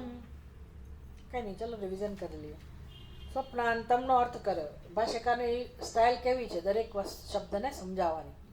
તો મુખ્ય શબ્દ જે છે સ્વપ્નાંતમ એ શ્લોકનો શબ્દ છે. પછી એનો અર્થ કર્યો. શું અર્થ કર્યો? મધ્યમ. સ્વપ્નાંતમનો અર્થ શું કર્યો? સ્વપ્ન મધ્યમ. હવે સ્વપ્ન મધ્યમમાં કંઈ ના સમજાય ભાઈ. સ્વપ્નની મધ્યમાં એટલે શું? જેમ આ રૂમની મધ્યમાં, એમ સ્વપ્નની મધ્યમાં એટલે શું વળી? એ આપણને કંઈ સમજાયો નહીં. એટલે ત્રીજો અર્થ કર્યો, સ્વપ્ન વિજ્ઞેયમ. હવે કદાચ સમજાય, સંસ્કૃત જાણતા હોય તો. કે જ્ઞેયમ, જ્ઞેય કોને કહેવાય? જાણવાનો વિષય, એને જ્ઞેય કહેવાય. અને જે જાણનાર હોય એને શું કહેવાય? જ્ઞાતા. જાણવાના વિષયને જ્ઞેયમ. તો વિજ્ઞેયમ, સારી રીતે જાણવાનો વિષય. એટલે સ્વપ્નાંતમનો અર્થ શું થયો? સ્વપ્નમાં જે સારી રીતે જણાય છે તે. સ્વપ્ન વિજ્ઞેયમ. સ્વપ્નાંતમ અર્થાત સ્વપ્ન વિજ્ઞેયમ. સ્વપ્નમાં તમે જેનો સ્પષ્ટ રીતે અનુભવ કરો છો તે. એટલે સાદી સીધી ભાષામાં સ્વપ્ન, આપણું જોયેલું સ્વપ્ન, જે જોયું તે. જે જોયું એને આપણે વિજ્ઞેયમ કહેવાય, સ્વપ્ન વિજ્ઞેયમ. તો પછી હવે જાગૃતાંતમનો અર્થ શું થાય? સપનાંતમનો અર્થ સમજાઈ ગયો તો જાગૃતાંતમનો અર્થ પણ સમજાઈ જાય ને. જાગ્રતનો અર્થ શું કરશો? જાગૃત મધ્યમ એનું એ કર્યું, પછી પાછું જાગૃત વિજ્ઞેયમ, પછી જાગ્રતનો આપણો અનુભવના વિષયો, એટલે જાગ્રત અવસ્થા અને સ્વપ્ન અવસ્થા. બરાબર. ઉભો સ્વપ્ન જાગૃતાંતૌ યેન આત્મના અનુપશ્યતિ. એટલે કદાચ કોઈને ના સમજાયું હોય કે ભાઈ શેનાથી તમે જુઓ છો જાગ્રત અને સ્વપ્ન, શેનાથી અનુભવ કરો છો, આપણને ના સમજાયું હોય કદાચ, તો ભાષ્યકાર પોતે જ જવાબ આપે છે. યેન એટલે ત્રીજી વિભક્તિ એક વચન. યેન પછી કયો શબ્દ છે? યેન આત્મના. સમજ પડી? એટલે જવાબ આપ્યો કે કદાચ આપણને જેમ થાય કે હું કોનાથી જોતી હોઈશ, જાગ્રત અવસ્થા કોનાથી દેખાય? સ્વપ્ન જાગ્રત અવસ્થામાં તો આ લાઇટો છે એટલે હું જોઉં છું, અને આ બધાને તમને બધાને જોઉં છું. પણ સ્વપ્નમાં હું કોને જોઉં છું? ચલો જોઉં છું, ભાઈ માણસોને જ જોઉં છું, પણ કયા પ્રકાશમાં જોઉં છું? રૂમની લાઇટ તો બંધ છે, તો સ્વપ્નમાં તો કશું કોઈ પ્રકાશ જ નથી, તો કયો પ્રકાશ હશે? સમજ પડી ને? આટલું બધું હોમવર્ક કરવું પડે તો તમે સાંભળેલું છે એટલે જવાબ આપ્યો આત્માના. નહીં તો લોકો મારી સામે જ જોયે ને કે હા વાત તો સાચી. સ્વપ્નમાં તો રૂમમાં તો અંધારું હોય, કદાચ કોઈ ભૂલથી લાઇટ ચાલુ રહી ગઈ હોય અને મને સ્વપ્નમાં એનો પ્રકાશ દેખાય, એના પ્રકાશમાં હું જોતી હોય, ખરે ને? એવો વિચાર આવે. એટલે ભાષ્યકાર કહે છે ભાઈ આત્મના, સ્વપ્નમાં તમે આત્માના પ્રકાશમાં જુઓ છો. ખરેખર જાગ્રતમાં એ કોના પ્રકાશમાં જુઓ છો? પણ ક્યાં આપણે નોંધ લઈએ છીએ? નોંધ નથી લેતા. આત્માથી જોઈએ છીએ, આત્માની નોંધ લેવાતી નથી. ઘણું વિચારવાનું છે. એમ આત્માના જવાબ તો આવડી જાય ફટ કરતો, પણ તો પછી આ સંસાર જ ના હોત ને જો એ ખબર હોત તો. એટલે કહે છે તમે આત્માની નોંધ લો, તમારા સ્વરૂપની નોંધ લો, એમાં રસ લો. એટલે રસ લો એટલે શું કરું? તો કે હવે આ જે અનુભવાય છે ને એને અહીંથી કાઢીને બાજુમાં મૂકો કે ભાઈ એ મહત્વના નથી. એટલે આખું જગત આવી ગયું કે નહીં? આખું જગત મહત્વનું નથી. અત્યારે આવું સમજો, મહત્વનું નથી. સારું, એ જગત તો મહત્વ નથી. આ શું કહેવાય? જેને હું કહું છું એ શું કહેવાય? જગત. એ મહત્વનું નથી. પછી અંદરનું જગત, સૂક્ષ્મ જગત, મારી લાગણીઓ, મારી ઈચ્છાઓ, મારા સંકલ્પો, મારા સિદ્ધાંતો, મારો સ્વભાવ, એ પણ બધું શું કહેવાય? જગત. એ પણ મહત્વનું નથી. તો મારો કકળાટ, મારું દુઃખ, મારી ફરિયાદ, એ પણ મહત્વનું નથી. છે તાકાત? આ બધાને મૂકવાની તાકાત છે? કેળવો પડે ને. કેળવો ક્યારે કેળવાય? જરાક પોતાની પાસે બેસીએ તો. ના પણ મારે જે આ લગ્નમાં જવાનું છે, મારે જે આ કામ તો પછી તો બધું ચાલુ જ રહે. આપણી આજુબાજુ બધું ચાલુ જ રહે. એ કરવાનો વાંધો નથી, પણ તમે બધાને મહત્વનું બનાવી દીધું. સમજ પડી? અને આના ભોગે સત્સંગમાં જવાય તો ઠીક છે, ના જવાય તો ઠીક છે, એ બધું મહત્વનું. તો પછી તો હવે જન્મ પછી મનુષ્યનો જન્મ મળશે કેમ એ મોટો પ્રશ્ન છે. એટલે જાગ્રત ઉત્તિષ્ઠત જાગ્રત પ્રાપ્ય વરાન નિબોધ. ભાઈ આ વર્તમાનને તમે જવા ના દો, કિંમતી છે, એનો ઉપયોગ કરી લો. પછી ખબર નથી મનુષ્યનું શરીર મળશે કે નહીં મળે. જેવું છે એવું બિચારું શરીર, તમે એનો ઉપયોગ કરી લો, સત્યને જાણી લો. બધું બહુ શીખવાનું છે ને. મહત્વ તો આવવું જોઈએ ને, સત્સંગનું મહત્વ તો આપણને સમજાવવું જોઈએ ને. યેન આત્મના અનુપશ્યતિ લોકઃ. લોકો એટલે બધા જ, બધાની આ જ વાસ્તવિકતા છે. લોકઃ પશ્યતિ. તો બધું જ્યારે હું મારી ફરિયાદો જે છે એને મહત્વની ના સમજું તો મહત્વનું કોણ બને? જો આ ખબર ના હોય ને તો મુશ્કેલી હો. ડિપ્રેશન એટલે શું? માણસો વિચારીને થાકી ગયો, એટલે હવે એ વિચારી જ નથી શકતો. તો હવે એને શું મહત્વનું છે એ નથી જ રહ્યું ને. વિચારોનું સામર્થ્ય જ ગુમાવી બેઠેલો, એટલે હવે કંઈ વધારે વિચારી ના શકે. એના મગજના રસ પેલા બંધ થઈ ગયા, કામ કરતું બંધ થઈ ગયું મગજ. તો હવે એની આપણે જોઈએ તો એના માટે હવે કંઈ જગત તો રહ્યું જ નથી મહત્વનું, પણ દુઃખી જ છે ને. એ કંઈ ઉપાય છે? તો મહત્વનું નથી એવું જાણીને કે કામ થયું નથી, તો કોણ મહત્વનું જે સમજવાનું છે. આ બધું ફરિયાદો અંદર જે બધો મસાલો અનુભવાય છે એ બધાને જો આપણે દૂર કરી શકીએ કે ભાઈ એ મહત્વનું નથી. કેમ નથી એ પણ જાણ્યું આપણે. કેમ તો કે એનો બધાનો અનુભવ કરાવનાર કોણ છે? આત્મા. તો સૌથી મહત્વનો કોણ? તો આત્મા. તમ આત્માનમ મત્વા. એટલે એને જાણીને ભાઈ હજી જાણવાને વાર છે, કંઈ નહીં, પ્રેમ કરો, પોતાના આત્માને પ્રેમ કરો, એની નોંધ લો. એની નોંધ કઈ રીતે લેવી? તો કે જીવનને મહત્ત્વ આપો, શ્વાસોશ્વાસને મહત્ત્વ આપો, અંદર જે ધબકી રહ્યું છે હૃદય એને મહત્ત્વ આપો. કોના માટે એ ધબકે છે? કોના માટે શ્વાસોશ્વાસ ચાલે છે? કોના માટે આ રુધિરાભિસરણ તંત્ર કામ કરે છે?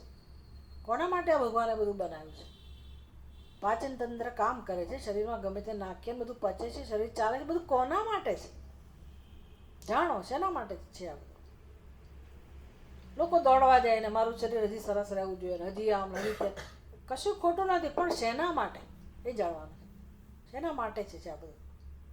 આત્માને જાણવા માટે. એટલે શરીરનું મહત્ત્વ સમજાવવું જોઈએ કે એનું અસ્તિત્વ મહત્ત્વનું છે, બુદ્ધિનું મહત્ત્વ છે. તો બુદ્ધિનો ઉપયોગ કરું, જીવનનો ઉપયોગ કરું, તો પછી હું આત્માને જાણી શકું. એટલે જ્યાં સુધી આ નહીં હોય ત્યાં સુધી કંઈ કામ ના થાય. બાકી તો મગજ થાકી જ જવાનું છે. મગજ થાકી જાય એટલે શું કરે? જાહેર કરી દે હવે હું કામ નહીં કરું. તો એવા લોકો છે કે નહીં? આપણે ઘણી વાર જવાબ આપી દઈએ ને કે હવે મારામાં કંઈ સામર્થ્ય નથી. મગજ તો બિચારો થાકી જ જાય. એટલે એવું થાય એ પહેલાં મગજનો ઉપયોગ કરી લો કે ભાઈ આમે તું છોડ ચિંતા, આ બધું કકળાટ છે, અજ્ઞાનમાંથી જન્મેલું છે, અને તું તારા અધિષ્ઠાનને જાણ. તને કોણ સત્તા સ્ફૂર્તિ આપે છે? એટલે બુદ્ધિ દ્વારા આ તો બધું મારે સમજવાનું છે. બુદ્ધિ દ્વારા હું કેવી રીતે મને જાણી શકું? આ જ એક રીત છે, કારણ કે આત્માનું જ્ઞાન કરાવનાર બીજું કોઈ છે જ નહીં. બીજું કોઈ હોય તો બરાબર છે. ઉપનિષદ તો આપણને ખાલી રીત શીખવાડે છે કે તમે તમારી બુદ્ધિને એ તરફ દોરો અને જુઓ કે તમે કોણ છો. તો સમજાશે કે વાત તો સાચી છે. મારું સત્ય બ્રહ્મ જ હોય, બ્રહ્મ સિવાય મારું કોઈ સત્ય હોઈ શકે નહીં. ઓકે. તમ મહાનતમ એવું આત્માનમ મત્વા, અર્થાત અવગમ્ય. અવગમ્ય એટલે પણ જાણીને. કેવી રીતે જાણીને? આત્મભાવેના. ભાઈ આ મારી જ વાત છે. હવે તમે અઘરું છે મારા માટે, મીન્સ હું કહું પણ જરા કડક શબ્દો કે અઘરા શબ્દો છે. ભાઈ હવે પરમાત્માને બાજુએ રાખવો પડે. જે પરમાત્મા આપણે કરતા હતા, હવે પરમાત્માને કોની સાથે સંબંધ સ્થાપિત થયો, અથવા તો એ પરમાત્માને હવે કોના રૂપમાં મારે ઓળખવાનો સમય આવ્યો? આત્માનો. એકદમ આત્માનમ અવગમ્ય. એ સિવાય ભિન્ન કોઈ પરમાત્મા નથી. અને છે તો કયો છે? તો કે જે છે બધું પરમાત્મા છે. વાત પૂરી થઈ. બધું જ પરમાત્મા છે. એને કહેવાય સર્વમ ખલુઇદમ બ્રહ્મ. તો હું જેને હું જીવ સમજતી હતી એનું સત્ય તો પરમાત્મા નીકળ્યું. તો અહમ અસ્મિ આત્મભાવેન. આત્મભાવેન એટલે આવી રીતે જાણો કે ભાઈ સાક્ષાત એ પરમાત્મા બીજું કોઈ નથી, પણ અહમ અસ્મિ એ મારું જ સત્ય છે. મારું સત્ય એટલે મારા શરીરની એવી વાત નથી, મન બુદ્ધિની વાત નથી, સમજ પડી ને? માત્ર ચૈતન્ય સ્વરૂપની વાત છે. એ જ આત્મા છે. અહમ અસ્મિ પરમાત્મા એટલે હું જીવ નથી, પણ હું પરમાત્મા છું. અને હવે તો જગતમાં બીજું કોણ રહ્યું એનાથી ભિન્ન? કોઈ નહીં. તો બધું શું સ્વીકાર કરવું પડે? તમે મને ના ગમતા હો તો મારે હવે તમને શું કહેવું પડે? તમને મને જરાય ના ગમતા પડે ને. હું આત્મા સિદ્ધ થઈ હો, ભાઈ મારું સ્વરૂપ સાક્ષાત પરમાત્મા અહમ અસ્મિ એ મને સમજાયું હોય, તો મને ના ગમતા હોય તો મારે સ્વીકારવું શું પડે? તમે પણ એ જ છો, એ જ છો, બરાબર ને? પણ તમે એમ કહો કે ના ના હું તો દુઃખી છું, તો હું કંઈ કરી શકું નહીં. મને ખબર છે કે તમે દુઃખી નથી, પણ ને કોઈ દુઃખી જગતમાં નથી, કોઈ સુખી પણ નથી. એ બધું કયા ક્ષેત્રમાં જાય છે? અજ્ઞાનમાં. અજ્ઞાનમાં. તો જે જાણે છે એને લાભ મળે છે, નથી જાણતા એ પોતાને દુઃખી સમજ્યા કરે છે. અને તમે એમાં કંઈ પરિવર્તન લાવી શકો એમ નથી. જે બધું ચાલે છે એની રીતે ચાલે છે. શું કરવાનું? એમાં તમે એટલે તમારા સંતાનો આવી ગયા, તમારા સ્વજનો આવી ગયા, કોઈની અંદર તમે પરિવર્તન લાવી શકો નહીં. અને એ બધું ઈશ્વર છે, માટે ઈશ્વર સૃષ્ટિ છે, માટે કાયદા કાનૂન છે, બધું જ છે. કોણ કેમ ક્યારે દુઃખી છે, કયા કારણ, બધાના કાયદા છે, બધા માટે નિમિત્ત છે, બધું જવાબદાર છે. છેવટે નિમિત્ત કોણ છે? અજ્ઞાન. અજ્ઞાન. તમે અજ્ઞાને બીજાનું દૂર ના કરી શકો.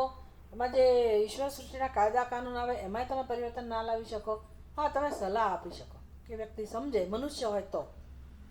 અને પશુ પક્ષી માંદા હોય કે ભૂખ્યા હોય તો તમે એને કંઈક ખવડાવીને, દવા આપીને, જીવ દયા દ્વારા તમે એને સુખ પહોંચાડી શકો. એ સિવાય બીજું શું કરી શકો? પાડી ને જેને જેને જે સ્તરે તમે ઉપયોગી થઈ શકતા હો એ થઈ શકો. જ્ઞાન દ્વારા તમે કોઈને મદદરૂપ થતા હો તો પણ બધી જવાબદારી છેવટે કોની છે? વ્યક્તિની પોતાની. પશુ પક્ષી તો કંઈ આવું કરી શકવાના નથી, એટલે એને કંઈ મદદ કરવાનો કોઈ અર્થ નથી. મનુષ્ય પોતે આ બધું જાણીને દુઃખમાંથી મુક્ત થઈ શકે. પણ સત્ય તો આ જ છે, ધીરહ ન શોચતી. જે જાણી લે છે એના જીવનમાં દુઃખ હોતું નથી. યૈમ કિંચ યૈમં મધ્વદં વેદ આત્માनं જીવમંતિકાત ઈશાनं ભૂતભવ્યસ્ય ન તતો વિજુગુપ્સતે એતદ્વૈ તત. આ એતદ્વૈ તત જેટલા શ્લોકમાં લખ્યું છે ને બધા શ્લોક પાકા કરી લેવા જેવા છે. બહુ સુંદર. એટલે જેમાં નથી લખ્યું એ એટલો જ મહત્વનો છે. એટલે એ જ વર્ણન ચાલે છે. યૈમં મધ્વદં વેદ આત્માનં જીવમંતિકાત ઈશાનં ભૂતભવ્યસ્ય ન તતઃ વિજુગુપ્સતે. તો આગળ જે કહ્યું ને ધીરહ ન શોચતી, એટલે જ્ઞાની આત્માને જાણનારના જીવનમાં દુઃખ રહેતું નથી. હવે એ જ વસ્તુ કહે છે ન વિજુગુપ્સતે.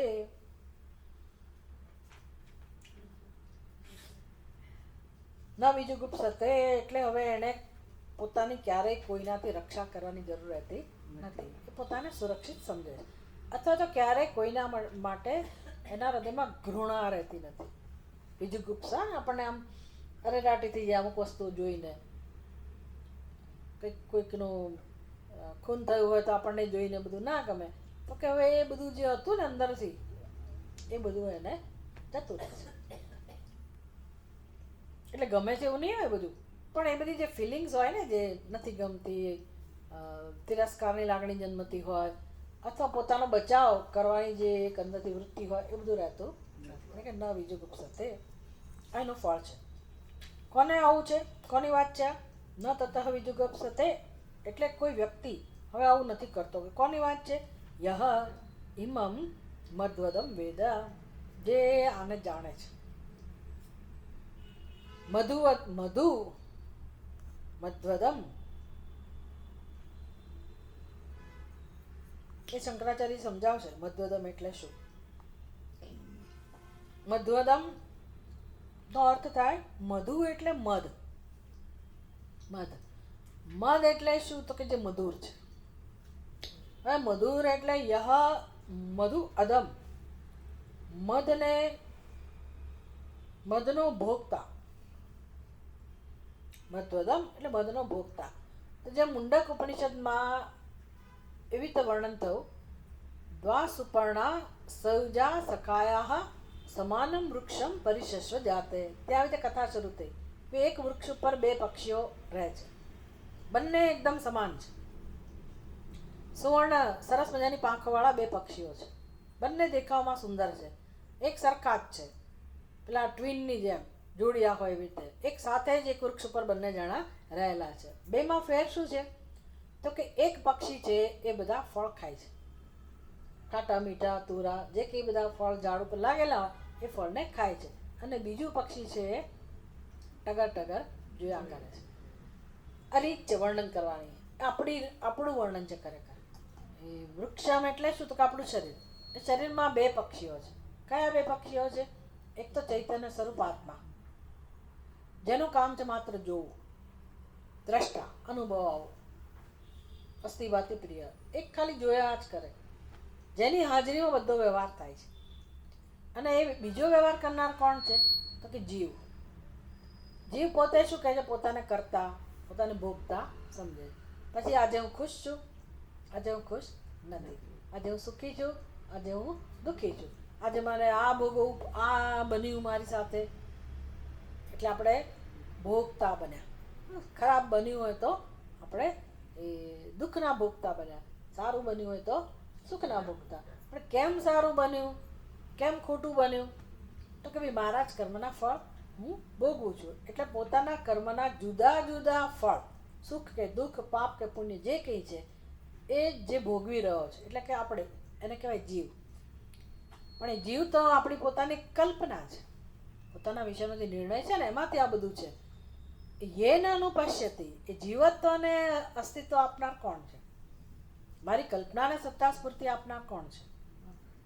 આત્મા છે ને. એટલે બીજું પક્ષી એને જાણી લો તો પછી આ જીવત્વ નામની વસ્તુ રહેતી નથી. આ આખી પ્રક્રિયા છે. તો એ મધ્વતમ તો પેલું ટકા જુએ છે સચ્ચિદાનંદ સ્વરૂપ આત્મા, એ કે ભોગતા નથી. તો ભોગતા કોણ સાબિત થયું? જીવ. મધ્વદમ તો એનો અર્થ તો જીવ. મધ્વદમ વેદ એટલે ય ઇમમ મધ્વદમ વેદ આત્માનમ જીવ મંતિકાત. હવે આ જીવ પોતે પોતાને, પોતાના આત્માને આત્મરૂપે જાણે. આ જીવ જ્યારે પોતાને આત્મરૂપે જાણે તો અત્યારે આપણે આ પ્રક્રિયા દ્વારા કોને જાણે? આપણે પોતાને જ જાણ્યા ને. એટલે જીવે પોતે જ પોતાના આ સ્વરૂપને જાણ્યું. કઈ રીતે જાણ્યું? એ કેવી રીતે રહેલું છે? અત્યંત સમીપમાં. જીવમ અંતિકાત. અંતિકાત નજીકથી આપણે પોતાને જાણ્યું ને. અત્યારે સાવ નજીકથી જાણવાનું કામ ક્યાં થયું? બુદ્ધિમાં. પછી બુદ્ધિમાં વિચાર કરતા કરતા કરતા આપણે પોતાના આત્મ સ્વરૂપની નજીક ગયા તો ખબર પડી કે ઓહો, વાત તો સાચી છે ભાઈ. હું એટલે કોણ? પેલું તો માની લીધું હતું હું એટલે શરીર. પણ જેમ પ્રક્રિયા દ્વારા સમજતા ગયા ત્યારે ખબર પડી કે ભાઈ અંદર જે સચ્ચિદાનંદ સ્વરૂપ આત્મા છે એ જ મારું સત્ય છે. આમ જે જીવ પોતાના સ્વરૂપને અત્યંત સમીપથી જાણી લે છે, આત્માને, એવું કરવું પડે. તમારે નજીક જવું પડે. નજીક જવું પડે કે નહીં જાણવા માટે?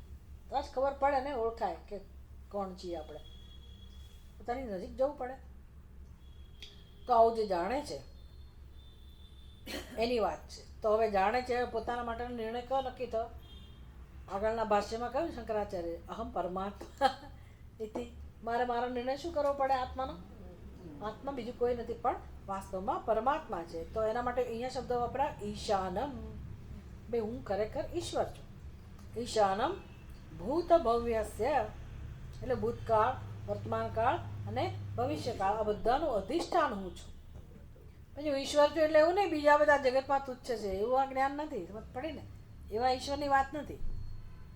ઈશ્વર છું એટલે શું? જે છે બધું ઈશ્વર જ છે. એટલે પણ હું જીવ નથી. વાત પૂરી થઈ ગઈ. હું જીવ નથી તો બીજા બધા શું છે? જીવ નથી જ ને. નહીંતર મુશ્કેલી પાછી. હું તો જીવ નથી તો તમે બધા શું? તમે જંતુડા, જીવ જંતુમાં આવી જાઓ. કોઈ જીવ નથી. સમજ પડે ને? પોતે જીવ નથી એ જ્યારે સમજાય તો બીજા બધા પણ ખરેખર જીવ નથી. તો પછી કોણ છે? બધું શું છે? વિભૂમ. આગળ શબ્દ આવે વિભૂમ. ભાઈ કોણે રૂપ લીધા છે બધા? પરમાત્મા. પરમાત્મા. હર ખેલ મેં તું, હર વેશ મેં તું, હર વેશ મેં હર દેશ મેં તું, હર વેશ મેં તું, તેરે નામ અનેક તું એક ही। तेरी रंग भूमि यह विश्वधरा, हर खेल में मेल में तू ही है। કેટલી ઊંચાઈએથી આ રચના થઈ હશે। હર દેશ में तू, हर वेश में तू, तेरा नाम अनेक तू एक। પછી આ સમજાય કે ભાઈ હું જીવ નથી, વાત તો બરાબર છે, પણ બીજા જીવ નથી। આ દર્શન આવું છે। આવું જ્યારે સમજાઈ ગયું તો એને કોના માટે નફરત હોય? નફરતનો પ્રશ્ન ના રહ્યો, રાગનો પ્રશ્ન। યહ કશ્ચિદ ઇમમ મદ્વદમ કર્મફલભુજમ જીવમ પ્રાણાદિ કલાપસ્ય ધારયિતારમ આત્માનું વેદ। જેણે આ બધી કળાઓ ધારણ કરી છે ને, પ્રાણ વગેરે બધી કળાઓ, 16 કળાઓ ધારણ કરી છે, એટલે આને શું કહેવાય? ષોડશ કલશ પુરુષ। એટલે આ જીવ જેણે પ્રાણ વગેરે બધી કળાઓ ધારણ કરેલી છે એ જીવને જે ધારયિતમ આત્માનો, આવું કળા ધારણ કરનાર આત્માને જે વિજાનાતી સ્પષ્ટ રીતે જાણે છે। કેવી રીતે? અંતિકાત એટલે અત્યંત સમીપમાં જઈને, અંતિકે સમીપ, સાવ નજીકમાં જઈને। તો નજીકમાં એટલે કે તત્વથી જાણીને તો પછી હવે એ તો ઈશાનમ, ઈશ્વર નીકળે। ઈશાનમ ઈશિતારમ ભૂત ભવ્યસ્ય કાલત્રયસ્ય। તો હવે કંઈ એક જીવનું જ અધિષ્ઠાન છે એવું નહીં, આ જળ ચેતન બધાનું અધિષ્ઠાન એક છે, માયાનું અધિષ્ઠાન પણ એ જ છે. બધા કાળનું અધિષ્ઠાન પણ કોણ હશે? ભાઈ આપણી બુદ્ધિમાં બધું જ છે. વર્તમાન કાળ છે, ભૂતકાળ છે, ભવિષ્ય કાળ છે, બધા જ ખ્યાલો છે ને. દેશનો ખ્યાલ છે, ભાઈ અમે ભારતમાં છીએ, બીજા અનેક દેશો છે, દેશનો ખ્યાલ કહો, કાળનો ખ્યાલ કહો, એ બધા ખ્યાલ જ છે ને. તો ખ્યાલ પણ કોને કારણે છે? જ્ઞાન સ્વરૂપ આત્માને કારણે. એટલે એનું પણ જે અધિષ્ઠાન છે, તતઃ તદ વિદ્વાનાત ઊર્ધ્વમ આત્માનમ ન વિજુગુપ્સતે. આવું જાણ્યા પછી હવે એ આત્માને તદ વિજ્ઞાનાત ઊર્ધ્વમ આત્માનમ ન વિજુગુપ્સતે. હવે એણે કોનાથી રક્ષા કરવાની હોય? આવું જાણનાર વ્યક્તિએ પોતાની રક્ષા કોનાથી કરવાની હોય?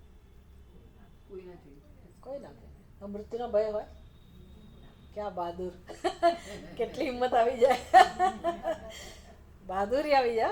ભાઈ મૃત્યુ નામની વસ્તુ મારામાં નથી. પછી એટલે જ હું દવા નથી કરાવતી. લોકો એવું કહે એટલે જ બધા ભાઈ દવા કરવાની, જે કરવું એ કરવાનું, પણ ડરવાની જરૂર નથી. કારણ કે એ આપણી સાથે રિલેટેડ, આત્માની સાથે સંબંધિત વસ્તુ નથી. ગોપયિતુમ ઇચ્છતિ અભય પ્રાપ્તત્વાત. હવે એની અભયમાં પ્રતિષ્ઠા પ્રાપ્ત થઈ. યાવદ વિભય મધ્યસ્થ અનિત્યમાત્માનં મન્યતે તાવત ગોપાયિતુમ ઇચ્છતિ આત્માનમ. જ્યાં સુધી આપણે ભયની વચ્ચે જીવતા હોઈએ ને, આજુબાજુ ભય હોય કશાકનો, ભયનું કશુંક નિમિત્ત હોય, જેમ કે વ્યાધિ, બીક લાગે આપણને કે મને તો નહીં થાય, તો એ ભયનું નિમિત્ત થયું કોણ? વ્યાધિ. પણ એ ક્યારે ભય ઉત્પન્ન કરી શકે? જો આત્માને બીમારી લાગુ પડતી હોય તો. આત્માને બીમારી લાગુ જ ના પડતી હોય તો પછી ભયનું કારણ આત્માને તો નથી જ ને. અને હું કોણ છું તો પછી મારું સત્ય શું છે? ભાઈ શરીર સત્ય છે બરાબર છે, એટલે એ બધી વ્યવહારની વાતો થઈ. ભાઈ વાયરલ ચાલતું હોય ને આપણને કોઈ કહેતા માસ્ક બાંધો, તો એમ ના કહેવાય કે ભાઈ આત્માને ન બીજું સાથે આત્માને વાયરલ નથી લાગતા. વ્યવહારમાં જે કરતું એ કરવાનું. બધું લોકો બહુ ભેગું કરી દેતા હોય. એટલે વ્યવહારમાં જેવું ભલે ને, પણ આપણે તો પછી એમાં ને એમાં જ રહીએ છીએ. અડધા ખાલી મરી જઈએ કે ના થયું હોય ને તો મને થઈ ગયું. કોરોનામાં કેટલા જતા રહ્યા બિચારા, બીકના માર્યા. એટલે આ તો બધું ચાલ્યા જ કરવાનું છે. પણ આને હવે ભયનું કોઈ કારણ નથી. ભય નામની વસ્તુ નથી. કેમ તો કે એ જે ભયનું કારણ હતું એ જ ના રહ્યું. મધ્યમાં જ્યાં સુધી હોય ભયના મધ્યમાં, ત્યાં સુધી જે પોતાને અસુરક્ષિત સમજે છે. એટલે જ્યાં સુધી શરીરમાં અહંભાવ હોય ત્યાં સુધી આપણે પોતાને ભયભીત જ સમજવાના. જો આત્મામાં અહંભાવ થાય પછી ભયનું કોઈ કારણ રહેતું નથી. તો પછી કોનાથી રક્ષા કરવાની હોય? એટલે આ બધું આપણી જે ચિંતાઓ છે ને એનો નાશ કરે છે. અજ્ઞાન શું કરે છે? આપણને નિશ્ચિંત બનાવે છે. આપણી સ્થિતિ અભયતામાં સ્થિત થાય છે. અભયતામાં પ્રતિષ્ઠા પ્રાપ્ત થાય છે. એમના મોક્ષ ધીરે ધીરે કામ થાય, પણ થાય તો ખરું જ. જેટલું આપણી બુદ્ધિ આપણને વધારે સહાયભૂત બને, બુદ્ધિ વધારે દિશા વિચાર કરે, જાણવાનું કામ કરે, તો ધીરે ધીરે આપણી અંદર જે કંઈ ભય છે બધા ભય નિવૃત્ત થવાના. થવું જ પડે, કારણ કે આત્માને કશું સ્પર્શતું જ નથી. તો નિશ્ચિંતતા આવવી, અભયતા આવવી, મૃત્યુના ભયમાંથી પણ મુક્તિ પ્રાપ્ત થાય, એમને મોક્ષ.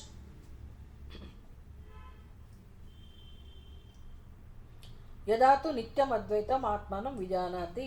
જ્યારે વ્યક્તિ પોતે પોતાના નિત્ય સ્વરૂપ અદ્વૈત સ્વરૂપ આત્માને જાણી લે છે, તદા કિમ કહ કુતઃ વા ગોપાયિતુમ ઇચ્છેત. તો હવે એને ક્યારે, કોનાથી, શું કામ, કેવી રીતે બચવું, આવો પ્રશ્ન રહેતો નથી. અને બધું જ ચાલે પાછું. ભાઈ મને ઠંડી લાગે તો સ્વેટર પહેરો, મને ગરમી લાગે તો પંખો કરો. ભાઈ આત્માને ક્યાં ઠંડી ગરમી લાગે?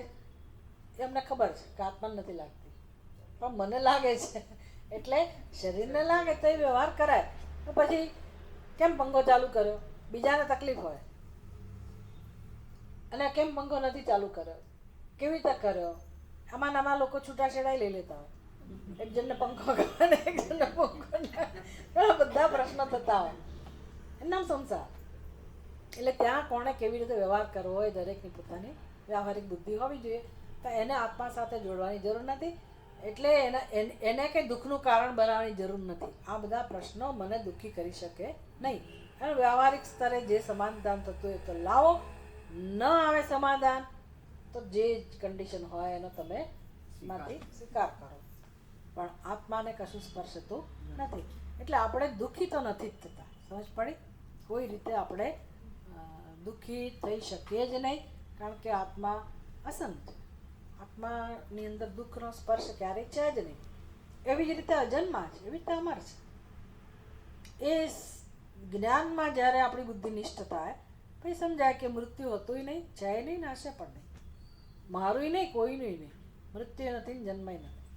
એટલે વિચાર કરો કે કયા સ્તરની સમજ છે. એટલે આપણે વ્યવહારિક સ્તરે છીએ. ધીરે ધીરે ધીરે આપણે આગળ વધવાનું છે. પણ આપણને એક દિશા તો મળી ગઈ ને કે ભાઈ આ જ દિશામાં કામ થાય એવું છે, બાકી કોઈ ઉપાય નથી મુક્તિનો. અને એના માટે જ આપણો જન્મ છે. તો આપણું જીવન હવે વ્યવસ્થિત જીવવાનું શરૂ થાય. બાકી કશો કોઈ પરિવર્તન થાય તોય ઠીક છે, ના થાય તોય ઠીક છે. આપણને એની સાથે બહુ વાંધો હતો. ઓમ પૂર્ણમદ પૂર્ણમિદમ પૂર્ણાત પૂર્ણમુદચ્યતે પૂર્ણસ્ય પૂર્ણમાદાય પૂર્ણમેવાવશિષ્યતે. ઓમ શાંતિ શાંતિ શાંતિ. હરિ ઓમ શ્રી ગુરુભ્યો નમઃ. હરિ ઓમ.